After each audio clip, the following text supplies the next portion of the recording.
అదే RTV app వార్తల్ని క్షణాల్లో చదివే అవకాశం ఉంటుంది. ఒక న్యూస్ పేపర్, ఒక టెలివిజన్ ఛానల్ మీ చేతుల్లో ఎప్పుడూ ఉంటాయి.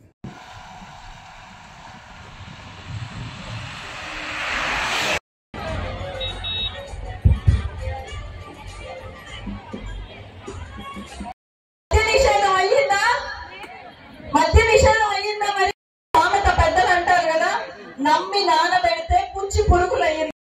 మనం వెయ్యబోయే ఓటు తన బిడ్డను కోల్పోయిన డాక్టర్ సుధాకర్ గారి అమ్మకు న్యాయం చేసేలాగా ఉండాలి. ఈసారి మనం వెయ్యబోయే ఓటు తమ హక్కుల కోసం పోరాడుతున్న అంగన్వాడీ వర్కర్స్ కోసం వేయాలి. ఈసారి మనం వెయ్యబోయే ఓటు కనిపించకుండా పోయిన దిశ చట్టాన్ని ఓపెనింగ్ చేశారు. రాజమండ్రి రేటు పెంచారు. ఇవన్నీ కూడా మీరు గుర్తుపెట్టుకోవాల్సిన అవసరం ఉంది. మనకు 10 రూపాయలు ఇస్తున్నాడు, మన దగ్గర నుంచి 100 రూపాయలు లాగేస్తున్నాడు. వేయబోయే ఓటు నర్సీపట్నాన్ని, అనకాపల్లిని రాష్ట్రంలోనే టాప్ గా ఉంచబోతుంది అని గుర్తు పెట్టుకొని ఇన్ని సమస్యలను తీసేయబోతున్న మీ ఓటు ఎమ్మెల్యేగా అయ్యన్న పాత్రుడు గారికి ఏ గుర్తు మీద వేయాలి? సైకిల్. అదే విధంగా సీఎం రమేష్ గారికి ఒక్కసారి చూపించండి. కాబట్టి రాజకీయాలు మగవాళ్ళే చేయాలా, ఆడవాళ్ళు చేయకూడదా అని అడిగారు రామారావు గారు మమ్మల్ని. సార్ చేయలేదు సార్, ఎందుకంటే పిల్లలు చూసుకోవాలి, ఇంట్లో వంట చూసుకోవాలి, భర్తను చూసుకోవాలంటే మీరు రానివ్వరయ్యా ఆడవాళ్ళని. ఆడవాళ్ళు కూడా రాజకీయాల్లోకి రావాలని చెప్పి రాజకీయాల్లో 34% ఆడవాళ్ళే పోటీ చేయాలని చెప్పి నిర్ణయం తీసుకున్న మహానుభావుడు నందమూరి తారక రామారావు గారు అని చెప్పి ఈ సంఘంలో పనిచేస్తున్నాను.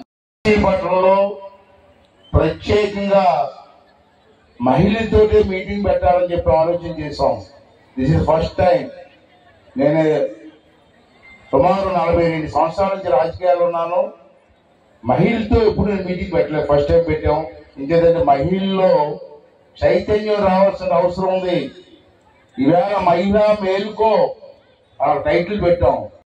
చెప్పను అనే చెప్పిన నాయకుడు ఇక్కడ దొరికిపోయాడు కదా. నేను మద్యపాన నిషేధం చేసేంత వరకు ఓటు అడగని వాళ్ళని చెప్పిన వాడు ఈ రోజు ఏ ముఖం పెట్టుకొని మీ ముందుకు వస్తున్నాడో మీరు నిలదీసి నిగ్గదీసి అడగాలని చెప్పేసి తెలియజేస్తున్నాం. అలాగే నా చెల్లెళ్ళు, నా అక్కలు అని చెప్పే జగన్మోహన్ రెడ్డి ఏ ఇంట్లో అయినా కూడా మహిళ అంటే ఒక లక్ష్మితో సమానం. ఆ లక్ష్మిని ఈ రోజు నీ సొంత చెల్లెలు సునీత, మీ చిన్నాన్న కూతురు సునీత, మీ చిన్నాన్నను చంపితే నాకు న్యాయం కావాలి, హంతకుళ్ళు పక్కన పెట్టుకొని నువ్వు ఈ రోజు తిరుగుతున్నావంటే, అతనికే మళ్ళీ టికెట్ ఇచ్చినావంటే, నా తండ్రి చంపించిన బాధని ఆమె 5 సంవత్సరాల నుంచి ఒక్కరు ఎక్కడి మెట్టు దిగని మెట్టు, ఈ కోర్టు ఆ కోర్టు, ఈ పోలీస్ స్టేషన్, ఈ సిబిఐ ఆఫీసు ఆ సిబిఐ ఆఫీసు, ఒక మహిళకు నువ్వు అంత ఇబ్బందులు పెడుతున్నావు. అలాగే నీ సొంత చెల్లెలు షర్మిలమ్మ, అయ్యా తండ్రి సంపాదించిన దాంట్లో ఎన్టీ రామారావు ఆస్తిలో సగభాగం అని చెప్పాడు, నీకు నాకు సగం సగం కదా. రాజశేఖర తండ్రి ఉన్నప్పుడు మన ఇద్దరికి చెప్పాడు కదా.